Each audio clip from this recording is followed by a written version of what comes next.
aclaremos eso, ¿no? Porque claro, no estamos diciendo que para estar en el Señor, en día del Señor, en día, entonces sábado, no sé, vamos a ser unos detenidos y responsables en todo lo demás. No, estamos diciendo que del Señor nunca nos salimos.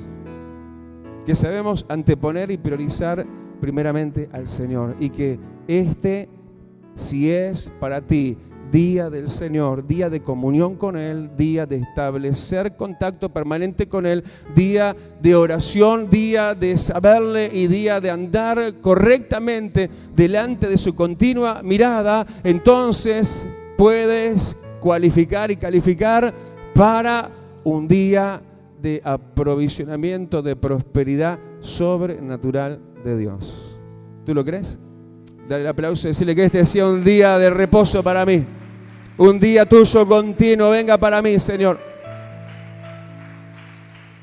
Y algo que nos hace pensar a veces a nosotros que pueda acaso suceder esto, pero termina sucediendo, es lo que sigue diciendo que aún, aunque era el tiempo y aunque estaban con Jesús y Jesús los estaba guiando, ¿sí?, a campos sembrados, y estaban en el Señor, era el día del Señor, día de reposo, aún así todo, tuvieron necesidades, tuvieron hambre. No te tiene que sorprender, ¿sí?, la prueba y la necesidad y el hambre, porque aparece el hambre y aparece la necesidad para que yo me glorifique en ti y en tu necesidad, dice el Señor. Por eso, por ejemplo, aparecen a veces las enfermedades, para que el Señor de toda sanidad se glorifique en tu sanidad. Por eso aparecen los problemas, para que en eso sea glorificado el Hijo del Hombre.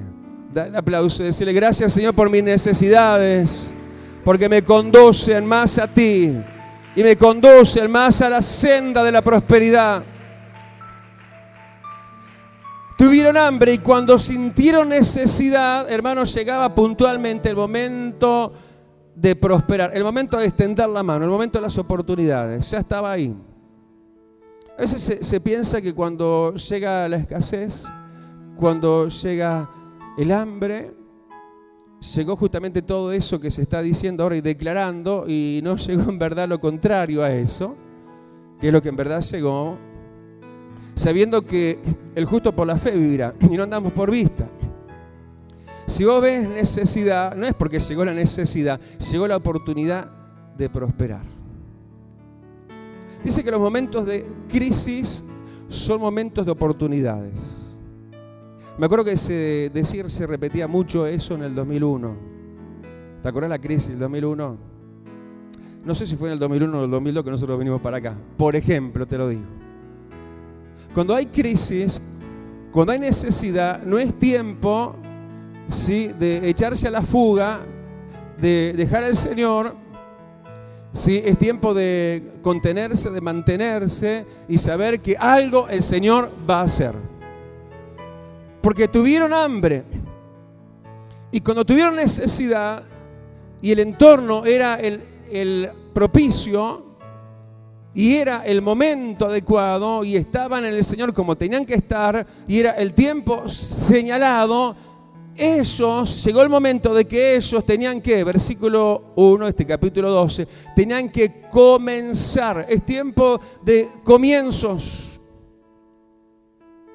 Y hay que estar orando, hermano, por eso, por comienzos e iniciaciones, emprendimientos nuevos. Sí, Dios nos quiere hacer gente de emprendimientos. El Señor quiere que abramos nuestra cabeza y busquemos y preguntemos al Señor y recibamos de Él la sabiduría, ¿sí?, para comenzar cosas. Ellos comenzaron. Llega, hermano, un tiempo, que es el tiempo de prosperar, en el cual el Señor quiere hacer algo que yo oraba ayer en este lugar, sin saber qué tanto iba a ir por ahí el mensaje. Al final terminábamos en eso, algo que se ha dicho bastante este último tiempo, y le decíamos al Señor que esta pasara a ser, en cuanto a su grey, una iglesia de emprendedores. Y te lo pongo más financieramente, una iglesia de empresarios que emprendan empresas. Alguien diga amén. En estos días hablaba alguien conmigo una hermana, querida, amada hermana, ha llegado a ser muy amada en poco tiempo, que se le ve realmente como muy cascoteada, muy llena de dificultades de todo tipo. Yo estuve en su casa, la visité hace un tiempo y vi la necesidad en la cual vive, por lo menos la humildad, no digo necesidad, saco eso. Y vieron estos días, sí, a contarme un problema que estaba teniendo con sus hijos. El problema era que ella, según la óptica y la medida de sus hijos, estaba dándole a Dios más en ofrendas y en diezmos de lo que ella podía y debía. Entonces eso le estaba trayendo un conflicto, que se estaban de alguna forma queriéndose apropiar sus hijos del cobro de la pensión, jubilación o lo que fuera. Hablamos del asunto y yo le dije, bueno, mira, tenés que ser amorosa, tenés que ser paciente, porque ellos no saben, no entienden, pero de alguna manera el Señor se va a estar glorificando porque no estás sembrando en saco roto cuando le estás dando al Señor. Yo de ninguna manera le podía decir como siervo del Altísimo, decirle, no, no le des tanto a Dios, porque se iba a negar la fe y los principios bíblicos. Yo tenía que dejar eso así tal cual estaba. Y le dije, decime, aún en lo que ya está pasando, en cuanto a esa relación que Dios puede ahora empezar a tener ante la mirada de sus hijos como testigos, en eso que está pasando, que se está diciendo que vos te estás despojando en demasía de tu economía para darle al Señor, yo te pregunto, y yo estuve en la casa, ya te dije cómo era, ¿te está faltando algo? Y yo en ese desafío de fe, ¿no?, que sé que mi Dios es fiel y no va a permitir nada, me dice, pastor, usted no sabe, de uno y de otro lado permanentemente me llegan cosas a mi casa. Cuando me he quedado sin dinero, pero además quiero que ore por mí porque tengo un sentimiento de que voy a hacer un nuevo emprendimiento y voy a tener mi empresa. Y vive en un barrio humilde, en una casa de bloques a la vista y de techo liviano. Y yo digo, Señor, tremendo esto. Y le digo, déjame orar. Y oramos.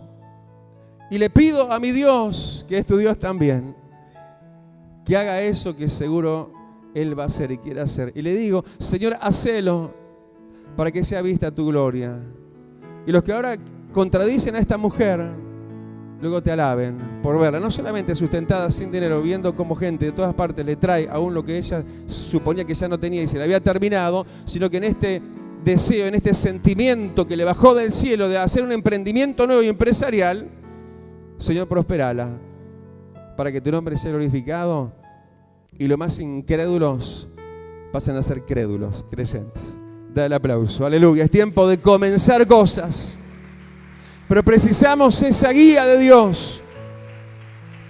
Decirle, Señor, guíame por campos sembrados, guíame a lo que tengo que hacer. Sí, nosotros como padres, ayer veíamos en el coche con mi señora hablando un poco de posibilidad inversora que uno de nuestros hijos quiere hacer. Y mirando, evaluando y pensando para ayudar un poquito en eso, porque somos padres de nuestros hijos. ¿Sí? Pero no deteniendo ese ánimo, ese deseo de emprendimientos inversores. Hermano, cuando uno no malgasta y sabe administrarse, puede tener la semilla inicial de siembra para ver luego grande cosecha. ¿Cuántos dicen amén? Lo cierto, hermano, es que nosotros podemos ver muchas cosas, pero precisamos que el Señor, y atrévete a esto, a creerle a todo esto que Dios está hablando, y no lo dejes caer en saco roto, porque Dios te está hablando. Atrévete a decirle, Señor, guíame a campos sembrados, guíame. ¿Por dónde? ¿A dónde? Norte, sur, este, oeste, esto, aquello, lo otro. ¿Qué tengo que hacer? Y aclaro, hermano, que en el Señor para emprendimientos, para comenzar, y lo veo a la luz de esta palabra, hermano, no se necesita nada. Alcanza con la fe, que es más preciosa que el oro y la plata, porque estos no tenían nada. No, tenían muchísimo. Tenían a Jesús, era el tiempo, estaban en día del Señor. Cuando tuvieron hambre no negaron, no se apartaron. Sí que tenían y mucho. Y querido hermano, déjame decirte que vos tenés mucho. Aunque digas no tenés nada, solamente decirle: Señor, guíame a dónde y qué y de qué manera tengo que hacer. Nosotros tenemos un Dios sabio.